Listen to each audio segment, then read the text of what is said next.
Shalom Aleichem. Bapak Yahweh memberkati saudara sekalian. Malam hari ini saya akan menyampaikan satu hal yang saya beri tema 4 hal tentang Moshe.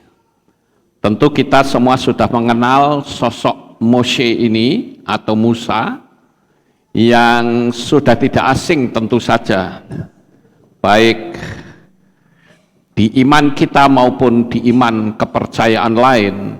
Nama Moshe ini termasuk sangat luar biasa, karena ini juga termasuk nabi besar yang hebat, saudara-saudara. Sebelum kita membahas tentang 4 hal, kita akan baca terlebih dahulu ayat firman Tuhan di dalam kitab Ifrim atau Ibrani pasal 11, ayat 24 sampai 27. Ifrim atau kitab Ibrani pasal 11 ayat 24 sampai 27. Dengan iman setelah menjadi besar, Moshe menolak disebut anak putri Firaun. Dengan lebih memilih untuk menderita sengsara bersama umat Elohim daripada untuk sementara merasakan kenikmatan dosa. Karena menganggap kehinaan Hamasya lebih besar kekayaannya daripada harta benda di Mesir, sebab ia memandang kepada upah. Dengan iman dia meninggalkan Mesir dengan tidak takut akan murka raja. Dia tabah karena seakan-akan sedang melihat dia yang tidak kelihatan. Sampai di sini pembacaan kitab suci kita. Bapak Ibu Saudara yang terkasih, jikalau kita melihat di kitab Ifrim pasal yang ke-11 ini, kita diperhadapkan dengan tokoh-tokoh iman yang sangat hebat, saudara. Sama seperti kalau kita bicara tentang Bapa segala orang beriman, pasti semua sudah tahu siapa yang dimaksud itu, yaitu Abraham. Nah, seringkali saudara-saudara, jika kita bicara tentang tokoh hebat yang satu ini, yang bernama Abraham, orang pasti akan berkata begini, mana bisa saya disamakan dengan Abraham? Abraham itu kan bapak segala orang beriman, imannya memang hebat. Yang dilihat di situ memang bagus sih, tetapi kalau kita tidak melihat kekurangan dari Abraham, kita akan minder, saudara-saudara. Tetapi kalau kita tahu bahwa sebetulnya Abraham dengan kita itu masih bagusan kita, saudara. Mungkin saudara akan berkata, masa iya sih? Iya.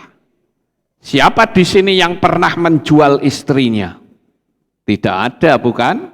Tapi Abraham demi untuk menyelamatkan dirinya sendiri, dia rela istrinya digauli oleh raja.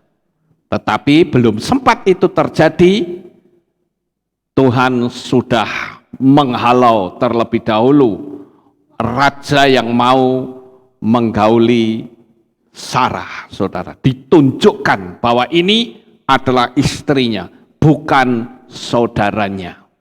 Itulah kekurangan Abraham, saudara. Jadi Abraham dengan kita itu sama atau tidak? Sama. Ya. Kemudian kita lihat tokoh iman lagi, yaitu Elia. Elia adalah orang yang juga sama dengan kita. Bahkan terang-terangan dalam kitab Yakobus ditulis, coba kita baca Yakobus 5 ayat 17 sampai 18. Sebelum saya membahas tentang Moshe ini, saya bandingkan dulu bahwa sebetulnya saudara kita semua itu sama di hadapan Tuhan.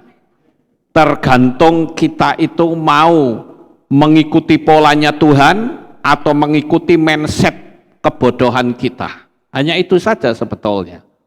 Nah, saya baca Yakobus 5, 17, 18. Elia adalah seorang yang sama alamiahnya dengan kita. Jelas loh, ini yang ngomong kitab suci loh. Kalau Elia itu sama dengan kita, Abraham juga sama dengan kita, Mose juga sama dengan kita, nabi-nabi semua sama dengan kita, saudara-saudara. Jadi saya perlu mengubah mindset saudara terlebih dahulu. Jangan sampai kita lalu kalau dibandingkan dengan Mose, Elia, Abraham langsung mengkeret, lalu berkata, waduh, lah saya kok disamakan dengan dia, ya enggak bisa. Tapi jelas kitab suci sendiri yang mengatakan bahwa Elia itu sama dengan kita. Saya lanjut. Dan dia telah memohon dalam doa agar tidak turun hujan. Dan hujan tidak turun ke bumi selama 3,5 tahun dan 6 bulan. Dan dia berdoa lagi dan langit memberikan hujan dan bumi mengeluarkan buahnya. Seolah-olah alam semesta itu tunduk kepada ucapannya Elia. Dan memang sebetulnya Tuhan itu ajarkan kepada kita, saudara. Makanya saya katakan bahwa alam semesta itu adalah sistemiknya Bapa Yahweh. Ketika kita masuk dalam koridor sistemiknya Bapa Yahweh, kita ada dalam jalurnya, maka kita pun bisa memerintahkan alam semesta.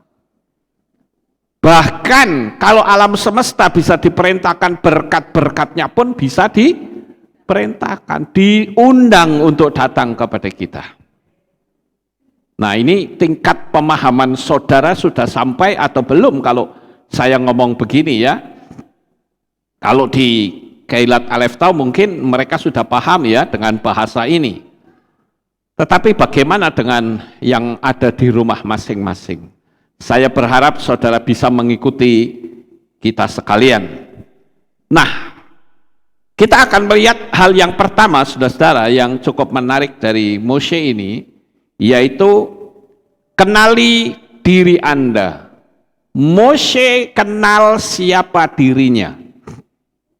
Ini penting. Di ayat 24 dikatakan, dengan iman setelah menjadi besar, Mose menolak disebut anak putri Fir'aun atau Faro. Saudara, bayangkan dia menolak untuk disebut cucu Fir'aun ketika dia dewasa. Kenapa? Karena Mose tahu bahwa dirinya itu adalah seorang Yahudi. Tetapi setiap orang tahu dia dibesarkan sebagai seorang Mesir di istana raja. Dia bahkan dipersiapkan untuk menjadi orang kedua di kerajaan Mesir. Dia tahu betul itu. Kedudukan dia pasti sangat enak. Kedudukan dia pasti sangat nyaman.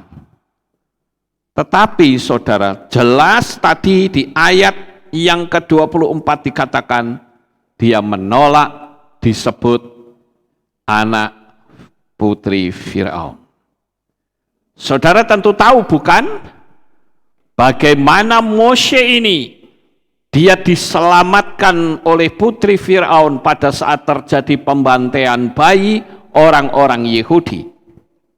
Dan itu sebetulnya adalah merupakan tangan Bapa Yahweh sendiri yang melindungi Mose. Jadi Bapak Ibu, kalau kita paham akan tingkat pemahaman kita tentang siapa itu Tuhan, kita akan kenal diri kita. Saya memberitahu kepada saudara yang ada di sini maupun yang ada di rumah. Engkau yang sedang menyaksikan materi ini, yang sedang mengikuti streaming ini, saya beritahu, saudara adalah orang-orang hebatnya Bapa Yahweh. Dan saudara adalah orang-orang yang sedang dipilih oleh Bapa Yahweh. Kenapa saya berani mengatakan demikian? Untuk saudara bisa menemukan channel ini dan mengerti tentang nama Yahweh, tidak semuanya bisa. Tidak semuanya bisa. Tapi kalau sampai saudara bisa menemukan channel ini, dan saudara bisa mengenal nama Bapa Yahweh, saya katakan itu adalah rencana Bapa yang sangat besar dalam hidup saudara. Jadi kenali siapa dirimu. Seperti Moshe, dia mengenal bahwa dia bukan orang Mesir. Sekalipun iming-iming dunia itu begitu menggiurkan. Bayangkan saudara, kerajaan terbesar masa itu hanya Mesir. Tidak ada kerajaan lain yang bisa mengalahkan Mesir. Dan Moshe dipersiapkan untuk menjadi atau memegang tampuk pimpinan di Mesir. Secara hukum fisik senang nggak kira-kira? Senangnya luar biasa saudara. Nah, Bapak Ibu yang terkasih, ketika Moshe menghadapi krisis identitas, kenapa saya katakan krisis identitas? Karena Moshe pasti akan bertanya, saya ini siapa sebetulnya? Apakah saya miliknya putri Firaun? Karena saya waktu buka mata di masa remaja, saya sudah ada di sono? Kan waktu bayi dia tidak kerasa saudara-saudara. Tahu-tahu, saya kok di Mesir, di istana raja, kan begitu. Tetapi sekarang dia diberitahu, setidak-tidaknya ada selentingan yang mengatakan kamu bukan orang Mesir, tapi kamu adalah orang Yahudi. Sekarang hal yang sama saya taburkan kepada saudara. Saudara bukanlah milik dunia ini. Saudara adalah miliknya Bapa Yahweh. Dan saudara adalah orang-orang hebatnya Bapa Yahweh. Bisa nggak kira-kira kita mencamkan diri kita atau kita mencoba untuk membanding-bandingkan dengan orang-orang hebat yang lainnya? Saya katakan masing-masing saudara yang ada di sini maupun di rumah, Tuhan sudah lengkapi talenta saudara masing-masing. Dan semua talenta itu tidak ada yang kecil, tidak ada yang besar, semuanya sama. Tinggal engkau mampu atau tidak, mau atau tidak mempergunakannya. Atau saudara hanya merenungi diri sendiri seolah-olah saya tidak bisa berbuat apa-apa. Saya sadar saudara, kalau saya membandingkan dengan pemain keyboard kayak Brisco, ya saya bilang saya bodoh banget. Kenapa? Karena saya main kelentang kelintung pun nggak jalan. Tapi dia seolah-olah tangannya kayak ada matanya. Kalau saya membandingkan saya dengan istri saya pun bodoh sekali. Dia pintar bikin roti, dia pintar masak. Lah saya bisanya masak air, masak Indomie. Ya, enggak bisa apa-apa saudara. Kita harus menyadari bahwa masing-masing orang punya kemampuan diri sendiri. Kalau misalkan saya bandingkan saya dengan istri saya, dia memang hebat, pintar masak, pintar bikin roti. Coba tak suruh bikin video dengan multimedia, nggak akan bisa. Itu artinya apa? Tiap-tiap orang punya bakat sendiri-sendiri. Jadi identitas ini saudara mesti ngerti dulu saudara. Saya selama beberapa waktu ini ketemu dengan orang-orang yang selalu memvonis diri, aku orang bodoh.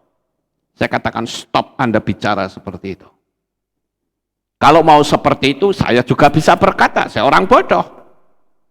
Tetapi sekarang saya tahu bahwa orang bodoh pun bisa dipakai oleh Bapak Yahweh, ya, untuk mempermalukan hikmat dunia. Setiap kali saya cerita, orang selalu berkata, nggak mungkin kalau Pak Lukas nggak sekolah teologi. Lah nyatanya iya kok. Lah saya sekolah teologianya di mana? Ya toh? Kenapa? Karena masing-masing orang itu bisa memunculkan talenta, memunculkan bakat yang Bapak Yahweh sudah berikan kepada kita.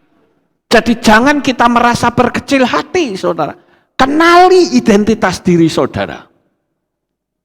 Makanya tidak berlebihan kalau saya memberikan gambaran seperti ini. Kucing sedang ngaca, yang dia lihat adalah singa, saudara. Dia tahu siapa dirinya. Nah, Bapak Ibu yang terkasih, Moshe bisa saja memilih untuk tetap berada dalam kenyamanan di dalam istana Firaun dan memperoleh kekuasaan, tetapi dia memilih keputusan yang tepat meskipun hal tersebut menghabiskan waktu 80 tahun di padang gurun. Sekarang yang menjadi pertanyaan adalah, bagaimana jika saudara ada di posisi seperti ini? Tidak berani melangkah keluar dari komunitas iman yang lama karena merasa hutang budi. Sama enggak posisinya dengan Moshe? Sama, saudara. Intinya itu sama, sekalipun kita tidak bicara tentang istana. Mungkin ada orang, saya pernah WA dengan seseorang ya, dia ngerti betul tentang nama Bapa. Dia ngerti betul tentang Yeshua. Lalu saya tanya begini, terus kamu ibadahnya di mana? Oh, saya di gereja ini, Pak. Oh ya, apakah gereja itu sudah memanggil nama Bapa? Tidak. Bahkan itu menolak, Pak. Oh iya? Kok kamu ada di situ? Ya, yang pertama, dia tidak nyinggung-nyinggung saya sih, itu yang pertama. Dan yang kedua, saya sendiri nggak enak, Pak. Karena dulu pada waktu saya mengalami kesusahan, saya pernah ditolong oleh Bapak Gembalanya. Kalau saya keluar dari situ, saya ini kayaknya kok disebut orang yang tidak tahu diri. Orang yang nggak ada rasa terima kasih. Saya bilang, ini menyangkut iman loh. Kalau memang orang yang pernah menolongmu menolak nama Bapa, apakah kita harus berpihak kepada orang tersebut atau berpihak kepada Bapa Yahweh? Nah, ini pilihan kan sama seperti Moshe. Bisa saja Moshe disebut anak durhaka kalau dia keluar dari Mesir. Betul nggak Bapak Ibu? Kamu dulu dibesarkan di Mesir, makan makanan kerajaan, kamu diberi kepandaian. Moshe itu punya keahlian tata negara. Sekarang kamu memberontak, malah mau kumpul sama budak-budak belian orang Yahudi. Dan saya yakin saudara yang terkasih, Firaun atau Faro ini pasti pernah berharap agar Moshe tetap tinggal di istana. Loh, kenapa Pak Lukas bisa ngomong begitu? Iya, karena di ayat tadi dikatakan ada kata menolak disebut putri Firaun. Menolak disebut anak putri Firaun. Kata menolak itu berarti sudah ada penawaran. Betul nggak Bapak Ibu? Ya. Moshe ini dia berani.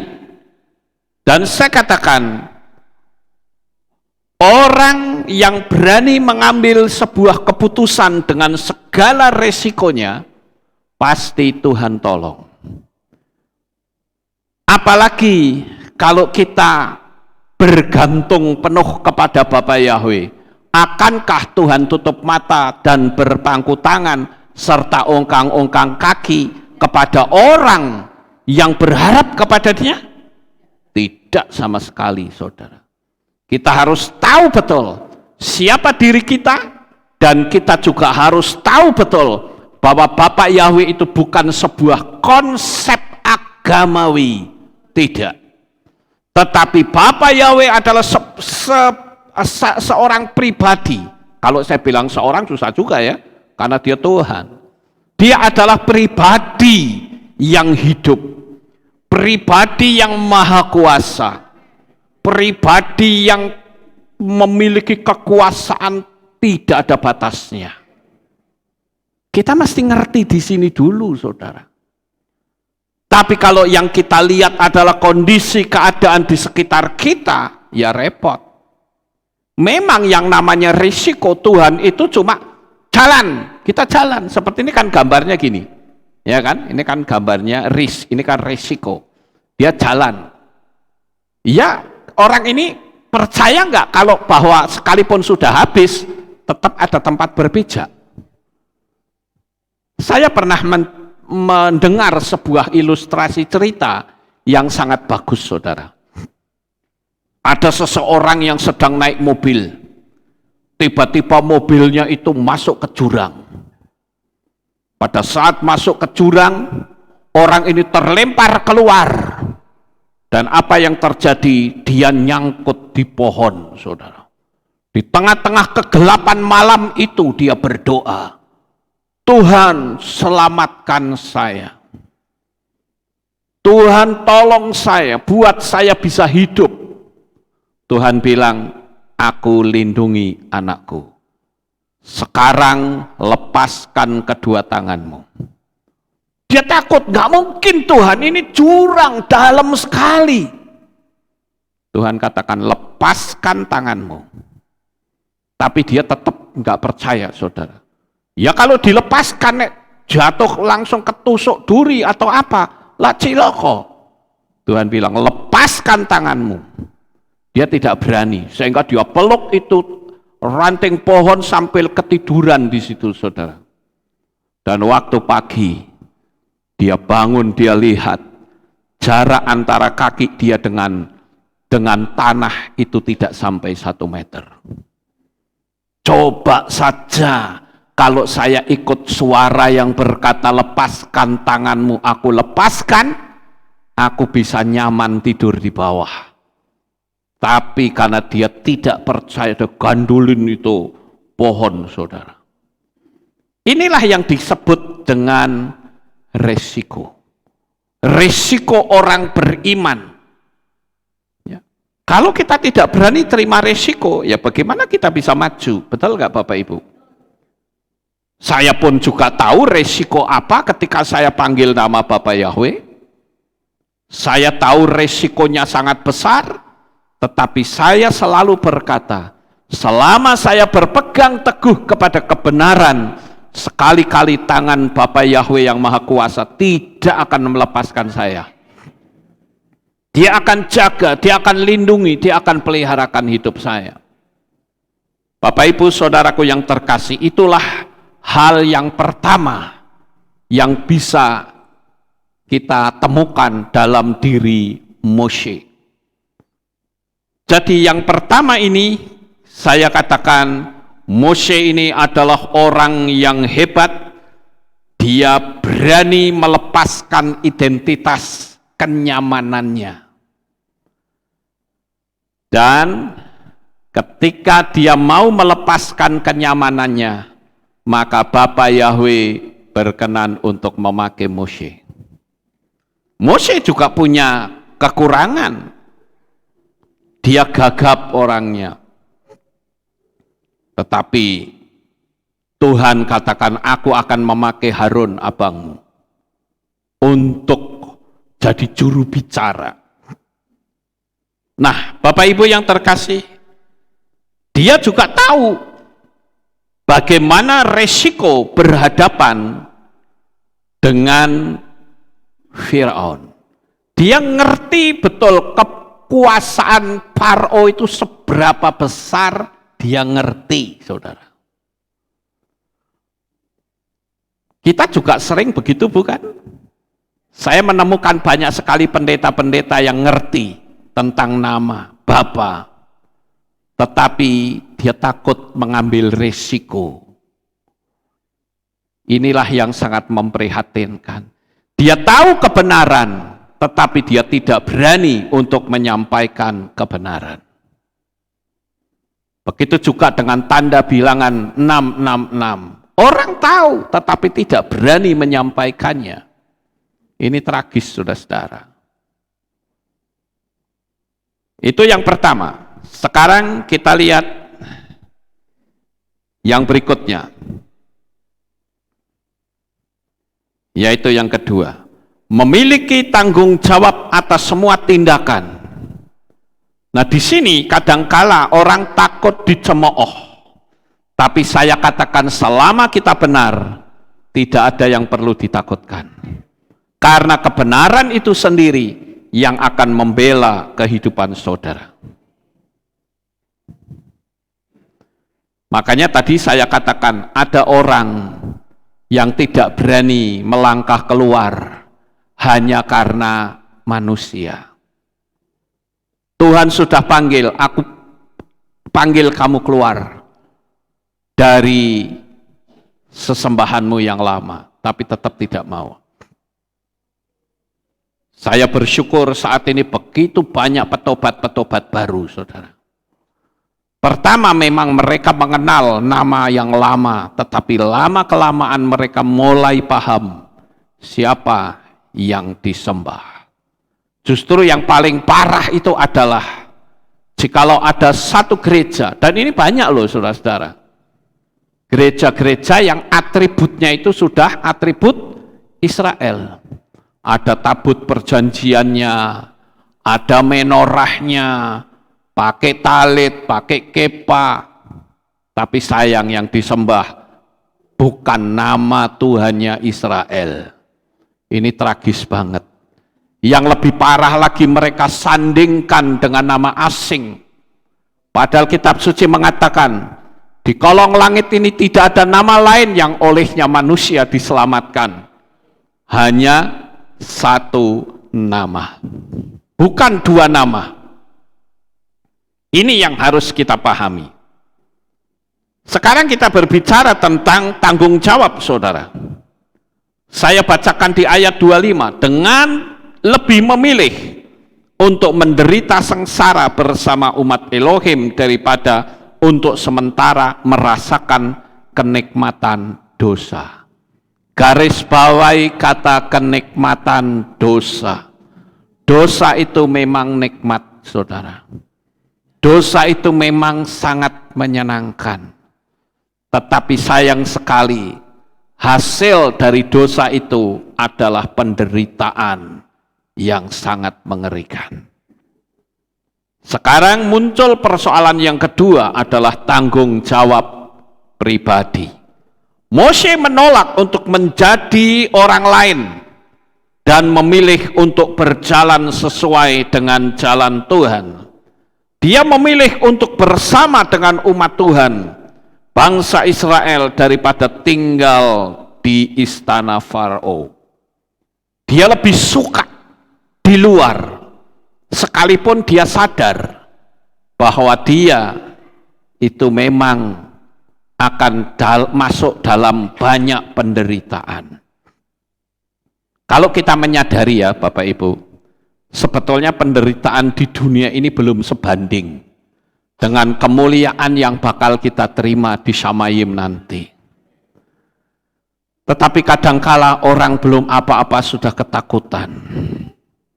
Orang sudah ngeri dengan ancaman-ancaman. Dia tidak sadar bahwa engkau aman dari ancaman manusia. Engkau akan berhadapan dengan malaikat yang matanya melotot ke depan, di depan saudara. Kita harus menyadari itu. Oleh karena itu Bapak Ibu,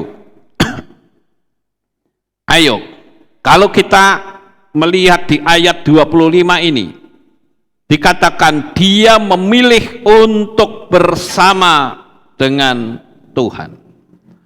Artinya dia paham betul, saudara, bahwa dia itu mengerti tentang apa itu prioritas. Apa yang perlu didahulukan, itu yang penting, saudara. Kita hidup di dunia ini diperhadapkan dengan prioritas-prioritas. Ketika kita bangun, tidur, di situ kita berhadapan dengan prioritas. Mau mandi dulu atau langsung bekerja. Ketika kita mau ke sini, kita juga diperhadapkan juga dengan sebuah prioritas. Apakah saya akan tetap ibadah atau terima undangan teman saya? Mana yang lebih didahulukan. Ini penting saudara-saudara, kita harus ngerti prioritas. Kalau saudara naik mobil, saya begitu dengar sirine, itu artinya mereka minta prioritas. Ya Bapak Ibu, prioritas itu artinya didahulukan gitu. Kalau seseorang pergi ke bank, nggak punya kartu prioritas, antrinya panjang saudara-saudara. Apalagi kalau hari Jumat, wah itu antrian panjang. Saya kalau masuk ke BCA, ya itu kayak pasar dalamnya saudara. Ramai luar biasa, banyak orang. Itu. Tapi karena saya punya kartu prioritas, ya saya masuk di jalurnya prioritas saudara. Paling nunggu satu, paling banyak dua. Tapi kalau ikut yang lain, wah bisa 12, 13 orang. Ya. Saya di BRI juga begitu, saudara-saudara. Bahkan kalau saya duduk saja, kan di situ beda kayak di BCA ya. Kalau di BCA kan ada apa namanya displaynya ya, prioritas nomor berapa, yang umum berapa. Kalau di BRI kan tidak. Saya duduk aja kumpul sama mereka. Tiba-tiba ada pimpinan cabang lihat saya, Pak Lukas masuk dulu. Dia tahu, ini orang prioritas, saudara. Kalau ngerti prioritas, maka kita bisa didahulukan. Kalau kita bisa memprioritaskan Tuhan, Tuhan pun bisa memprioritaskan diri kita. Ya, Bapak Ibu. Ayat 26, ya, dikatakan, karena menganggap kehinaan Hamasyah lebih besar dari kekayaannya daripada harta benda di Mesir, sebab ia memandang kepada upah, melihatnya nanti. Di ayat 26 ini Moshe menentukan prioritas yang benar. Dia menolak benda-benda materi karena ada yang lebih penting di dalam hidup kita yang Tuhan rencanakan baginya. Semua orang akan selalu diperhadapkan mana yang lebih didahulukan. Saudara yang terkasih, di dalam perjalanan kehidupan kita, saya mundur sedikit ya, saya lupa tadi saya menyampaikan di poin yang kedua ini. Memiliki tanggung jawab atas semua tindakan. Moshe pun tahu dia bisa diolok-olok, dia bisa dicaci maki, dia bisa dilecehkan, dia bisa dihina, tapi dia tidak peduli. Saya berharap kita pun bisa tahan dengan hinaan orang. Ada banyak sekali orang yang ketika jangankan kok dihina, disentil sedikit saja, ngamuknya sudah berhari-hari. Nah, orang-orang yang jenis seperti ini, dia sulit untuk bisa naik level, saudara. Ya. Sekali lagi, saya bicara tentang prioritas. Ayo, kalau saya hadapkan sama saudara, akan lebih didahulukan siapakah? Antara Tuhan dengan kepentinganmu sendiri. Ya. Kemudian yang keempat, hadapi kesulitan saudara dengan tekun. Perhatikan kata tekun. Ini menarik sekali saudara. Di ayat 27 dikatakan dengan iman dia meninggalkan Mesir dengan tidak takut akan murka raja. Dia tabah, perhatikan kata tabah. Karena seakan-akan sedang melihat dia yang tidak kelihatan. Persoalan yang terakhir yang diselesaikan Moshe adalah ketekunan. Di ayat 27 merupakan cara terbaik untuk meringkas kehidupan Moshe. Bagaimana dengan ketekunan saudara? Banyak sekali orang-orang yang tidak tekun, apalagi ketika perutnya mulai terancam.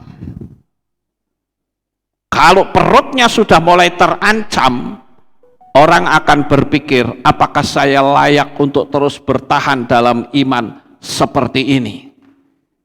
Saudara mulai goyah.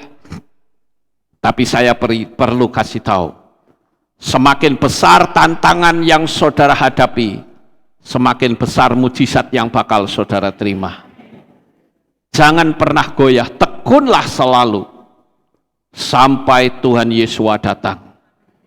Pegang erat-erat pengajaran yang sudah saudara miliki. Ada banyak, saudara pikir saya tenang-tenang saja, ada banyak orang yang coba untuk pengaruhi saya tentang pengajaran-pengajaran di luar sana. Saya bilang, tingkat pemahamanmu sampai di mana? Saya tidak mungkin bisa digoyangkan iman saya dari nama besar Bapa Yahweh dan Yeshua HaMashiach. Mau pakai cara apapun tidak akan bisa. Saya ambil prinsipnya Rabbi Shaul. Siapakah yang bisa memisahkan antara aku dengan Elohimku? Tidak ada, saudara. Dan hari ini saya katakan ketekunan akan membuahkan hasil yang sangat luar biasa. Sekarang yang menjadi pertanyaan adalah, bagaimanakah menciptakan ketekunan? Bagaimanakah menciptakan anak memiliki tekun? Tekun itu bukan berarti tanpa hambatan. Tekun itu artinya justru banyaknya hambatan dia tidak tergoyahkan. Itu tekun, saudara. Tekun juga bisa saya artikan kesetiaan. Oleh karena itu, saya ingin supaya saudara itu menyadari bagaimana caranya kita bisa membuat orang lain itu tekun, setia. Sama seperti jemaat di sini, saudara. Saya pun terus pikir, terus putar otak minta hikmat dari Bapa Yahweh. Bagaimanakah caranya supaya jemaat itu bisa betah dalam beribadah? Bagaimanakah caranya supaya jemaat itu bisa setia dalam ibadah? Karena untuk orang bisa beribadah seperti malam ini, itu hambatannya sangat banyak, saudara.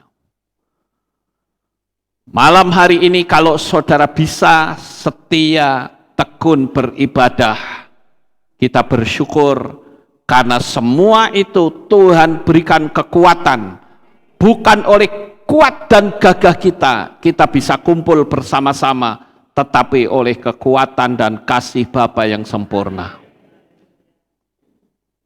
Saya sadar bahwa kemampuan saya dalam berkhotbah ya seperti ini, saudara. Kemarin Jameson juga menyinggung bahwa saya nggak bisa seperti Papi, ya saya pun tidak bisa seperti Jameson. Ya. Kalau Jameson kan kalau ngomong bisa ketawa, saya nggak bisa ketawa, saudara. Saya berusaha untuk mencoba, nggak bisa, malah ketok lucu terwagu, saudara. Kalau Jameson begitu khotbah ngomong 1-2 kalimat tuh, hahaha, saya nggak bisa, itu. Saya coba nggak bisa, saudara. Ya bisanya ya seperti ini, serius orangnya.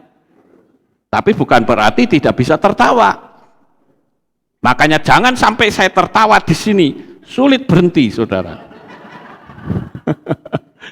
Ya.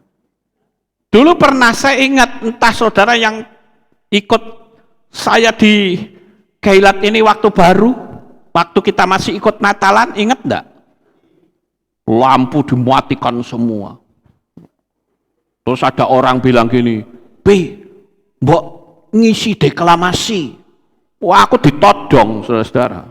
Ditodong suruh ngisi deklamasi, ya sak metu-metune. Lampu dimatikan semua dengan suasana yang syahdu. Ya. Saya nyalakan lilin. Lilin kecil sudah menyala. Saudara tahu? Ada suara di dalam hati saya, wes ngerti gue nyala. Saya ketawa terbahak-bahak, bubar, saudara.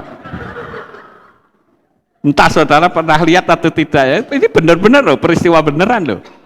Ya. Begitu, itu kan suasana kan syahdu saudara. Hening gitu loh, gelap semua, lampunya dimatikan. Hanya lilin satu, kan jemaat dikasih lilin satu-satu. Ceritanya supaya ditimbal-timbal ke apinya, sampai nyala semua nanti kan gitu. Baru nyala satu, lilin-lilin kecil sudah menyala. Wes ngerti, wes nyala. Saya ketawa terbahak-bahak. Akhirnya apa, deklamasinya bubar, acaranya bubar. Nyalain semua dah lampunya, udah ora usah. Gitu. Ya apa adanya, memang saya bisanya begitu. Iya enggak saudara? Jadi saya itu tidak bisa niru-niru tuh, dia bisa. Ya inilah si Lukas ya kayak begini ini. Gitu loh. Saya mau niru siapa, nggak bisa saudara. Makanya saya katakan, kita harus tekun. Saya bersyukur, sekalipun saya orangnya serius, ya orang toh masih tetap mau dengerin saya. Ya, bayangin aja, orang berpikir, oh Pak Lukas tuh orangnya romantis, saya nggak romantis saudara. Wong sampai ulang tahunnya istri saya aja lupa. Bayangin, untung dia tidak marah-marah sama saya. Kan ada toh istri, wes ngerti ulang tahun ora dikai selamat. Kan begitu, ya toh? Apalagi kalau suami istri jam 12 tet dibangunin, "Mam, selamat ulang tahun ya." Kasih ciuman. Ini enggak, saudara.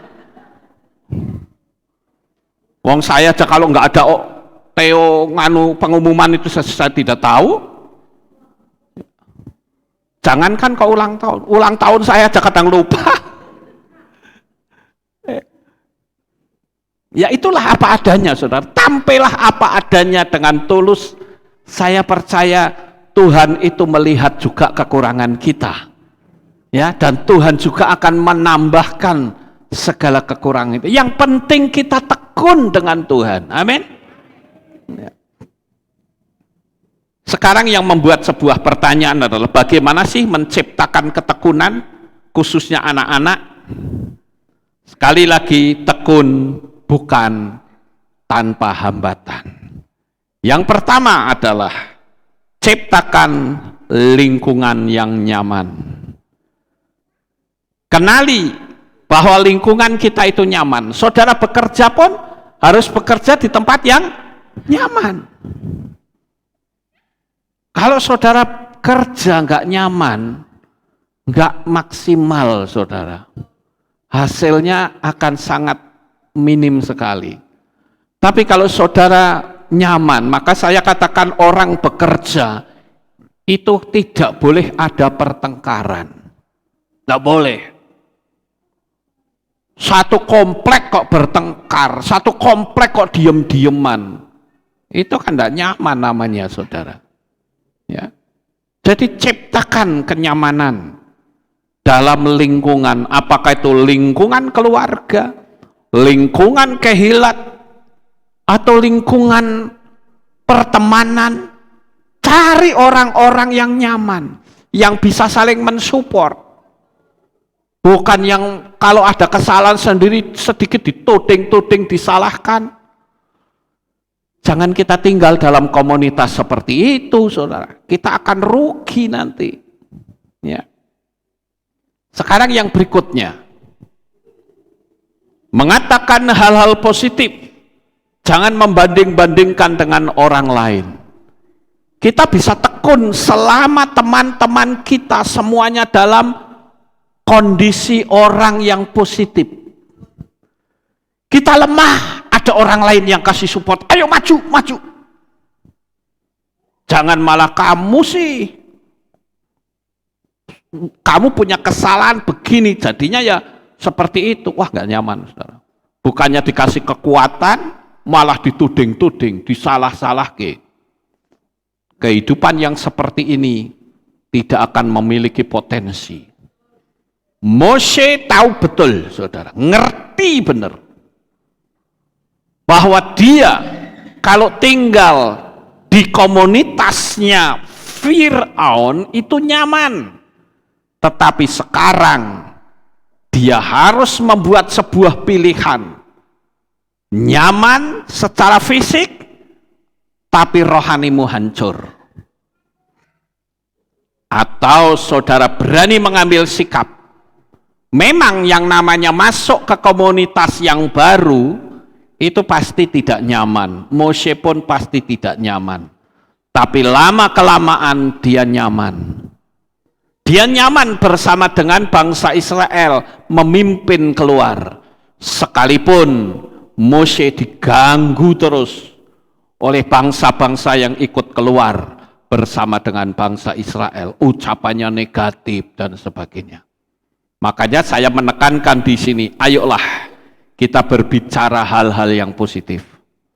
Ketika kita mengalami kesulitan, jangan dituding kesulitan itu adalah kunci mati bagi kita. Tidak sama sekali. Justru kesulitan itulah bisa dipakai oleh Tuhan untuk mempermuliakan namanya sendiri.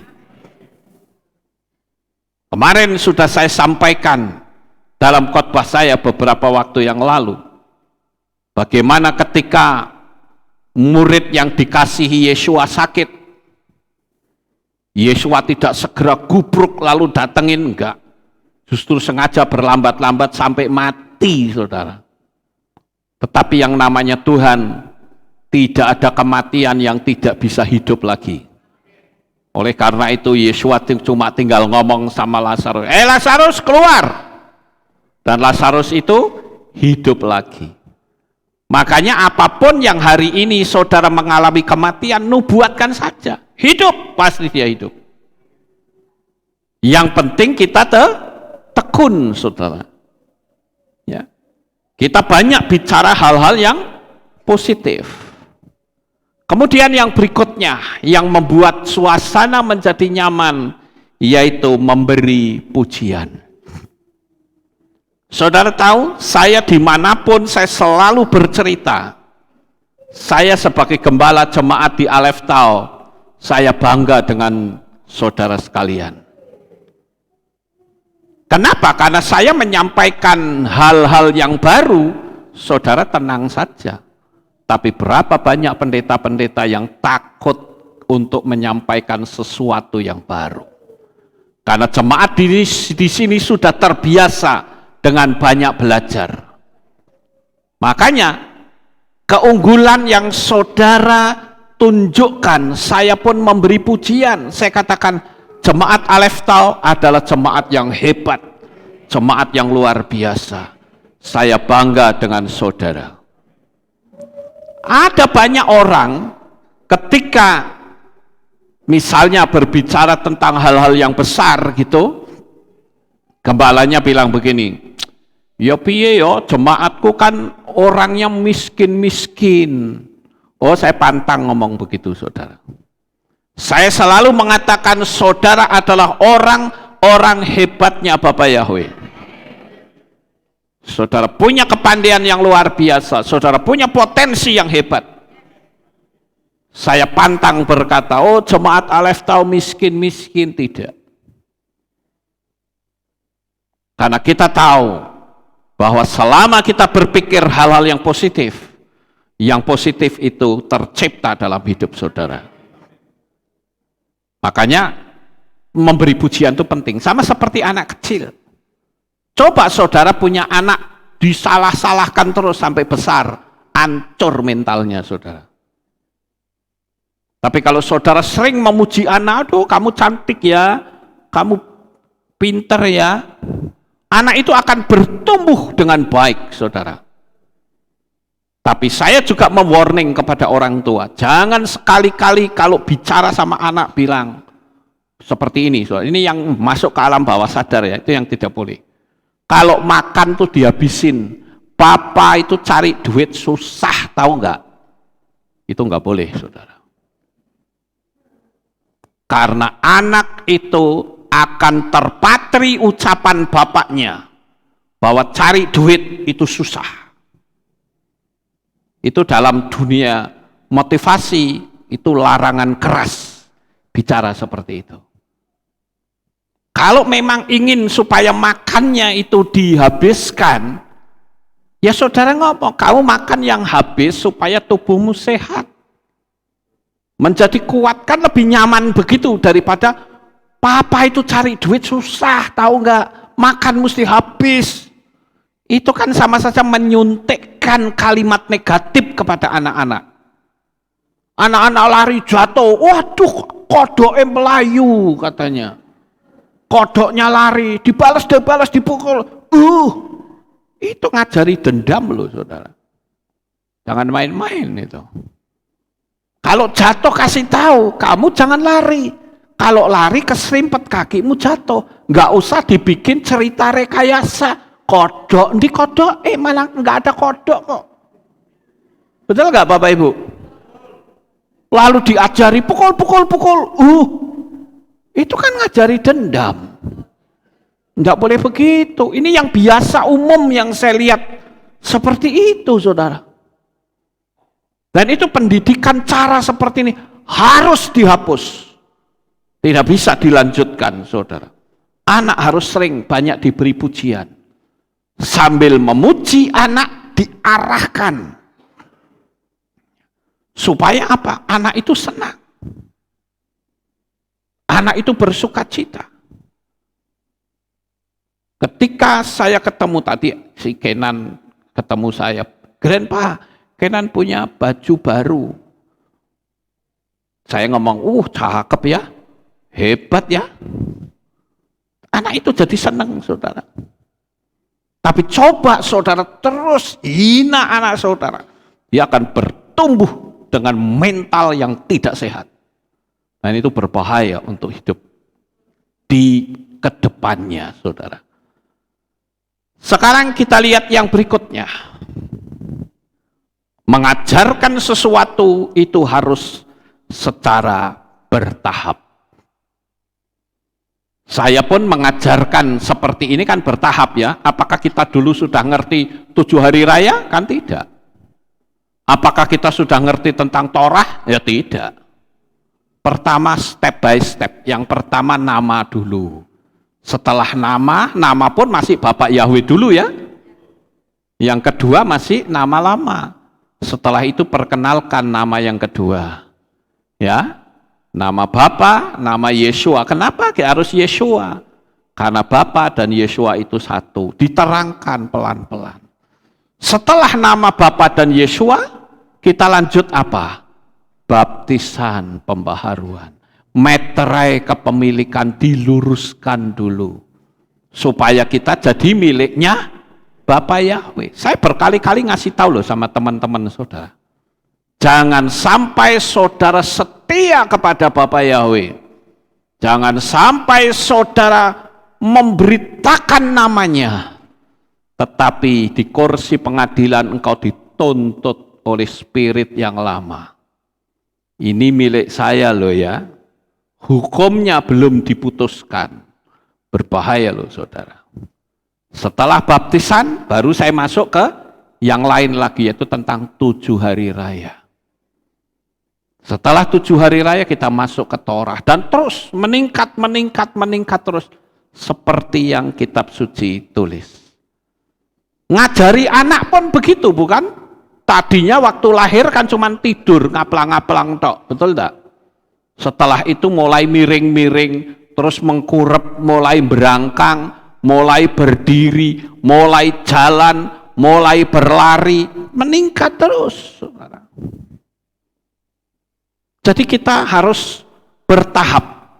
Tingkatan mental saudara, jangan mau jadi manusia yang stagnan. Kayak orang jalan di tempat, nggak nyampe-nyampe, saudara. Kita lanjut yang berikutnya. Melihat halangan sebagai tantangan. Jangan selalu disuntikkan dalam pikiran. Ketika kita menghadapi halangan, itu berarti deadlock kita. Kunci mati kita. Enggak, saudara. Kenapa saya katakan tidak? Karena Bapak Yahweh bisa buat jalan di mana kita tidak punya jalan. Gitu. Kita secara manusia bisa saja kita kepentok. Tapi Tuhan katakan, aku buka jalan untuk kamu.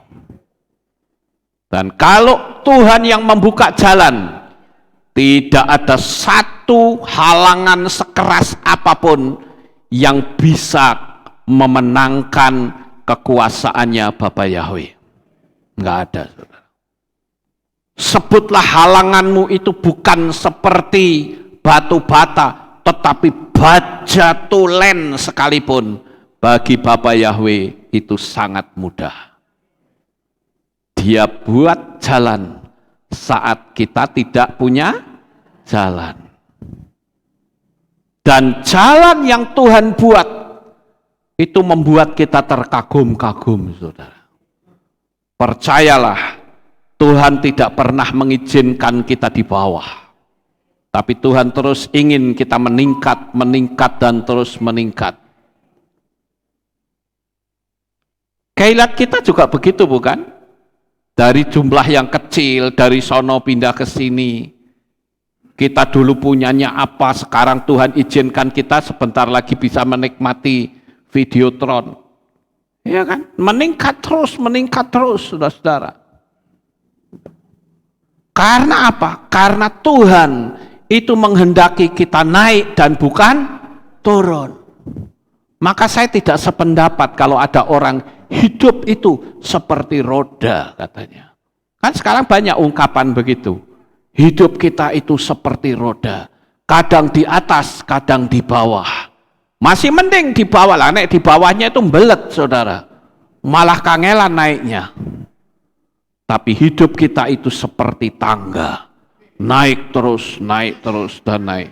Tidak pernah turun, saudara. Jadi, melihat hambatan bukan sebagai kunci mati, tetapi halangan sebagai tantangan. Dan selama kita berjalan bersama Yeshua, tidak ada tantangan yang tidak bisa diselesaikan. Saya katakan kepada saudara yang ada di rumah sekalipun, percayalah saudaraku, jangan takut, yakini siapa engkau sebenarnya. Engkau bukanlah orang sembarangan, tetapi engkau adalah manusia hebatnya Tuhan. Ya. Sekarang yang kelima, menumbuhkan motivasi internal. Jangan biarkan kehidupan kita itu bergantung kepada orang lain. Kita harus memiliki prinsip dan konsep hidup sendiri. Tentu ada rule-nya, ada aturannya, yaitu aturan dari Bapa Yahweh. Makanya firman Tuhan melalui Mazmur kan dikatakan, jangan kita menuruti nasihat orang fasik. Artinya orang fasik juga bisa memberi nasihat, tapi nasihatnya pasti nggak cocok dengan firman Tuhan. Ya. Dan kalau kita menyadari bahwa di dalam kehidupan kita itu tidak sendirian, tetapi bersama dengan Tuhan, maka Bapa Yahweh di dalam Adonai Yeshua HaMashiach, dialah penasehat ajaib kita. Memang kadangkala kita ketemu dengan orang-orang yang memberi nasihat, terimalah dengan sukacita, dengan baik. Tetapi saudara sejajarkan dengan firman. Kalau itu tidak sesuai dengan firman, sebaiknya jangan. Jalani hidup ini bersama Tuhan, dan saudara pasti menang. Sekarang yang berikutnya, memberi contoh teladan yang baik. Tidak ada cara yang lebih efektif untuk mengajarkan ketekunan selain memberi contoh. Ketika kita memberi contoh, maka orang akan tahu, oh ketika kita ngikutin orang ini hasilnya kayak begini. Kita harus hidup menjadi contoh, saudara. Dan guru besar kita itu siapa? Yeshua HaMashiach. Itu yang perlu kita contoh. Saya pun masih terus belajar, khususnya memperbaiki mental. Karena mental itu yang sering kali membuat manusia jadi jatuh. Mental itulah yang membuat manusia jadi jauh dari Tuhan. Jadi kita perlu belajar baik-baik untuk kita mencontoh Yesua. Hidup kita pun perlu dicontoh anak istri kita. Saya pernah dikeluhi oleh seorang ibu yang berkata begini, Pak Lukas, anak saya itu umurnya baru 7 tahun. Lah kok wis ngerokok katanya. Lah saya bilang, ya dikasih tahu toh, papahnya suruh ngasih tahu. Ya habis bagaimana Pak, orang papanya sendiri juga ngerokok katanya. Kan repot saudara. Papanya pernah ngasih tahu nggak? Pernah. Ya dibantah sama aneh, papa saja ngerokok, masa saya nggak boleh? Papanya ngomong, kan kamu belum bisa cari duit katanya. Jadi alasan ngerokok itu kalau bisa cari duit. Kan repot saudara-saudara. Makanya saya perlu memberi penjelasan, kalau saudara mau membimbing seseorang, tunjukkan dirimu sendiri. Bisa nggak aku membimbing dengan contoh hidup kita sendiri? Gitu loh. Jangan takut sama setan, tapi kitanya takut sama setan. Bagaimana? Saudara pernah dengar kan seorang pendeta, jangan takut sama setan, kalau sama setan itu begini-begini, tapi pendetanya sendiri takut. Mungkin saudara bilang, masa iya sih Pak Lukas ada? Ada. Saya pernah ketemu dengan seseorang, saya nggak perlu sebut namanya. Ketika disuruh ngusir setan, dia bilang apa? Wah, kalau yang beginian ini bukan bidang saya Pak. Itu mah bidangnya Pak Lukas katanya. Loh kok bidangnya Pak Lukas? Orang firman Tuhan bilang semua orang diberi kuasa untuk mengusir setan kok. Betul nggak Bapak Ibu? Saya tanya sama Pak Pendeta ini, sajane yang diwedeni itu apa nih toh setan itu? Dia bingung jawabnya saudara. Ya pokoknya saya takut aja lah, ngapain takut saudara? Wong setan tuh sisiran saja nggak bisa. Kalau kuntilanak apakah dia bisa sisiran? Enggak kan, dawul-dawul mukanya, rambutnya ke depan.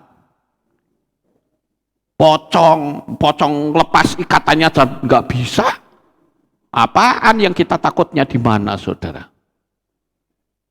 Nah kadang kalau saya ngomong begini, orang bilang, ya berani. Sekarang berani ke belakang yuk, mumpung sepi kayak.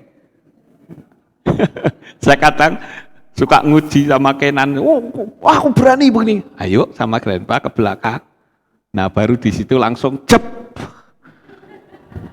Mau lanjut atau berhenti? Kan gitu. Ya. Jadi kita perlu menjadi contoh. Kalau kita berani sama setan, kita bisa ngomong, jangan takut sama setan. Gitu loh. Ya, Bapak Ibu, kita perlu belajar menjadi contoh. Sekarang yang terakhir. Ciptakanlah iklim keluarga yang menyenangkan. Jikalau keluarga itu tidak ada kenyamanan, hidupnya tidak nyaman, saudara. Saya mau buat sebuah pertanyaan nih kepada saudara. Kemarin ada orang WA saya begini. Sekarang saya pengen saudara bisa nggak jawab. Dia bilang begini, Pak Lukas, firman Tuhan kan bilang, hormatilah ayah dan ibumu. Betul kan? Betul. Sekarang bagaimana dengan saya yang hidup tinggal bersama dengan orang tua saya, tetapi tiap hari, dia tekankan tiap hari, sekali lagi tiap hari, dia memaki-maki saya, ngutukin saya, padahal tinggalnya bersama dengan saya. Saya bilang lah, cobalah orang tuamu kasih tahu, jangan gampang ngutuk, ya. Tapi dia itu malah ngamuk, kata-katanya malah makin menjadi-jadi. Sementara anaknya dia yang disayang, digadang-gadang, yang dari kecil diempling-empling, nggak mau terima dia. Ngeri ya saudara? Fenomena ini tragis. Nah sekarang pertanyaan dia sama saya, apa yang harus saya lakukan? Nah pertanyaan ini saya lontarkan kepada saudara. Kira-kira apa yang akan saudara lakukan terhadap orang tua yang seperti itu? Ayo. Apa? Suruh keluar. Ada lagi? Kita yang keluar. Nggak bisa, orang rumahnya cuma satu. Nah ini repotnya di sini, saudara-saudara. Kita keluar, ini rumahnya cuma satu. Ini kontrak, bagaimana saudara? Bukan rumah sendiri loh, kontrak loh. Ya kalau saya keluar kan otomatis dia ikut keluar. Bingung kan saudara-saudara? Di situ dikatakan hormatilah ayah dan ibumu. Saya katakan demikian sama orang itu. Coba orang tuamu dikasih tahu baik-baik. Sebetulnya kalau kamu ngutukin saya terus, memaki-maki saya terus, kamu ikutnya siapa? Salah nggak kita ngomong begitu? Tidak. Kasih pemahaman orang tua, saudara-saudara. Kadangkala ada budaya yang mengatakan orang tua itu salah benar mesti benar. Nggak bisa begitu, saudara.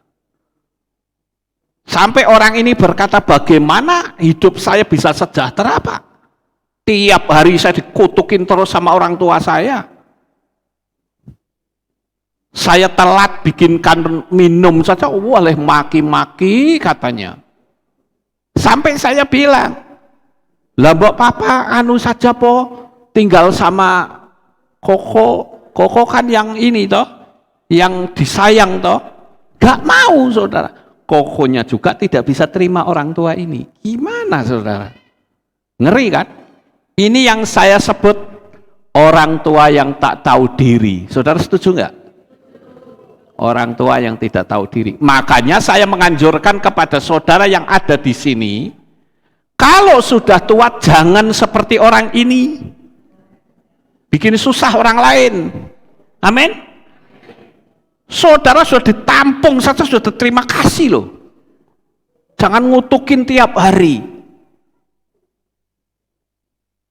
Tapi kalau saudara berasumsi bahwa kalau kita menyingkirkan orang tua kita itu kita durhaka, itu sebuah kekeliruan besar, saudara. Kekeliruan besar. Maka kalau kamu tetap ambil sikap, saya ngomong kamu ambil sikap kalimat itu, ya terima konsekuensinya.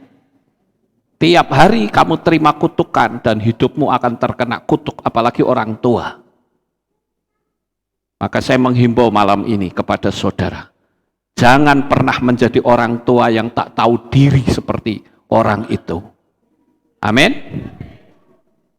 Saya saja, saya berprinsip, jangan pernah saya merepotkan anak-anak saya. Tidak akan mau saya merepotkan anak saya.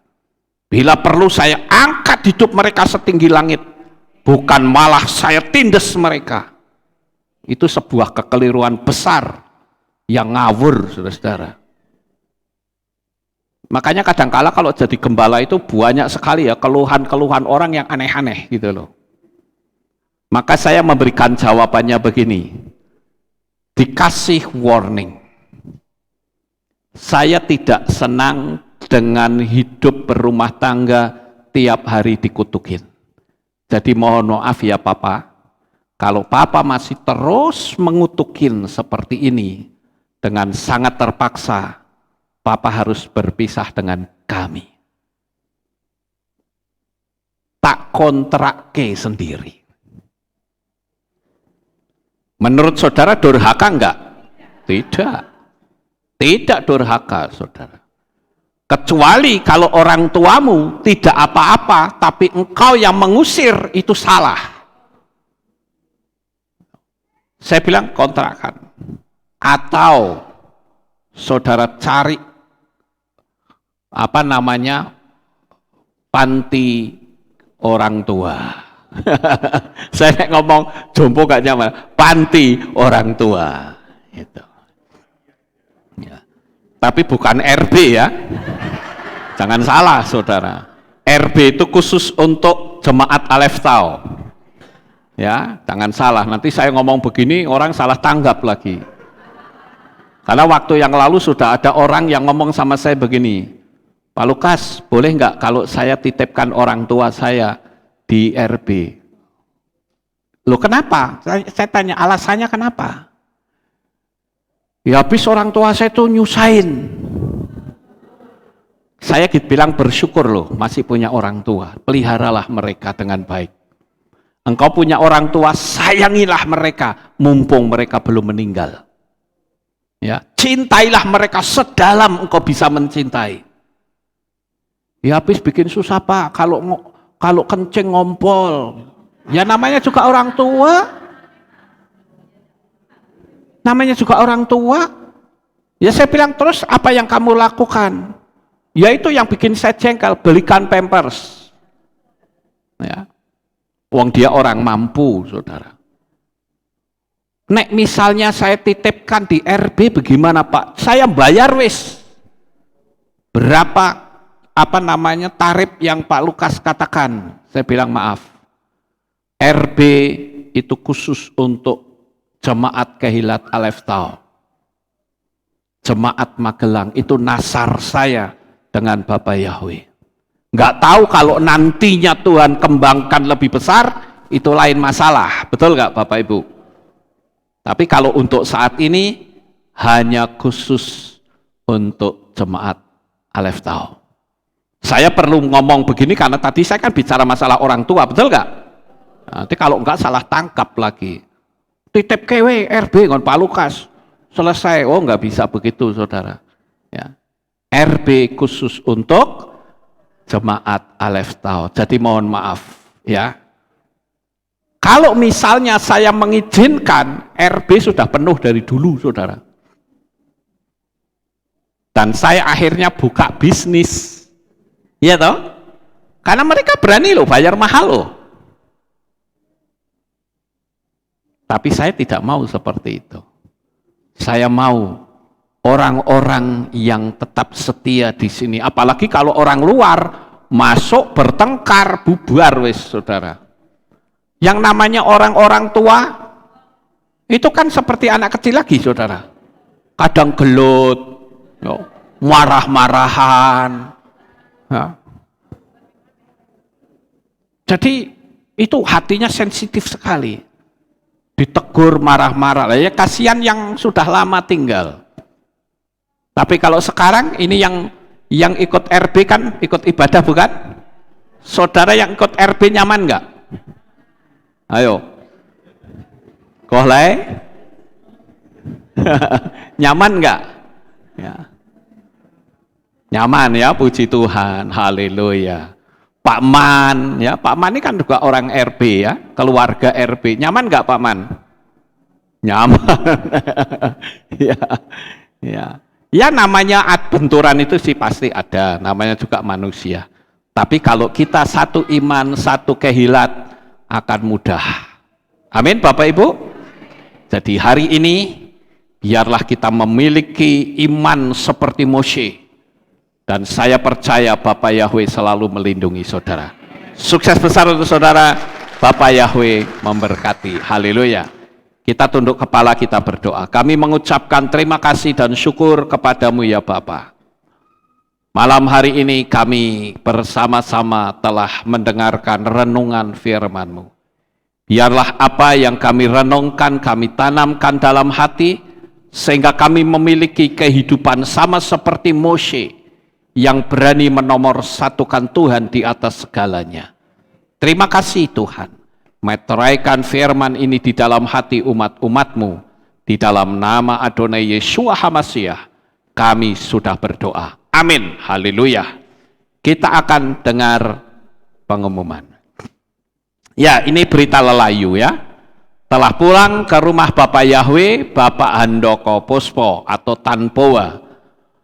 usia 78 tahun, meninggal hari Selasa 22 November jam 1.40. Upacara pemakaman akan dilaksanakan pada hari Kamis 24 November besok jam 9 pagi, diberangkatkan dari rumah duka Dharma Magelang dan dimakamkan di TPU Giriloyo. Saya berharap jemaat bisa ikut hadir ya, karena Kohpowa ini termasuk jemaat yang cukup setia ya. Dia bahkan ikut Kehilat Aleph Tau ini sejak dari lama ya, dari gereja lama ya. Baik Bapak Ibu, kita akan akhiri kebaktian kita pada malam ini. Ada pengumuman lagi enggak? Enggak ada. Kita akan akhiri. Saya mengundang jemaat Tuhan kita bangkit berdiri, kita tutup dalam doa. Terima kasih Bapak Yahweh, selesai sudah ibadah kami dari awal, pertengahan sampai pada akhirnya.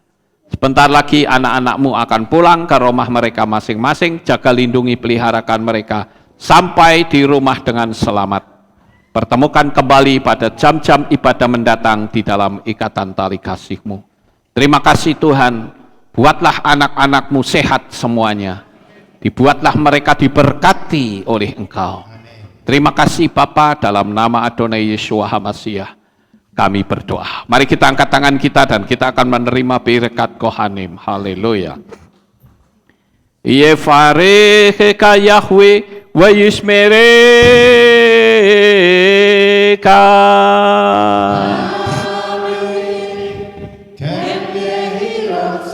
Yair Yahweh panau eleka wihuneka.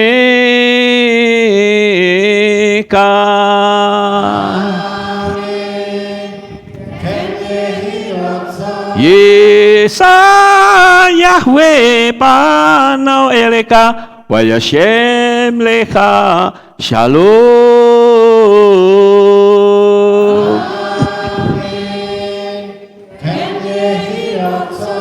Baruk atapa er ufaruk atabasareh. Engkau akan diberkati di kota dan kau akan diberkati di ladang. Amin. Baruk peripitne kau friatmat kau frifahim tekashikar alapeka westerotsoneka.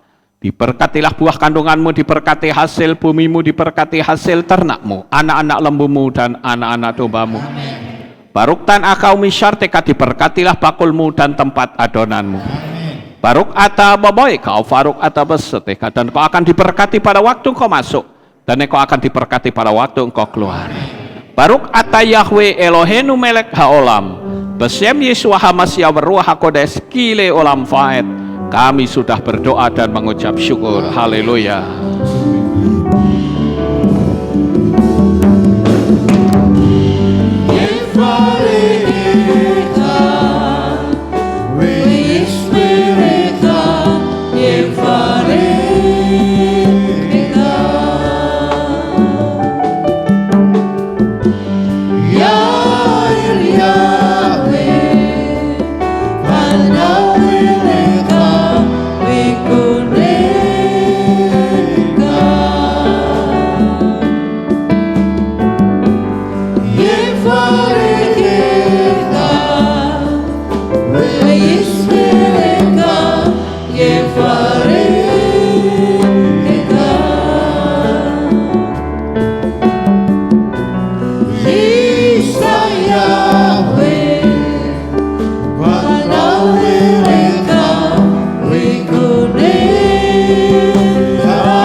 Selamat pulang, Bapak Yahweh memberkati. Amin.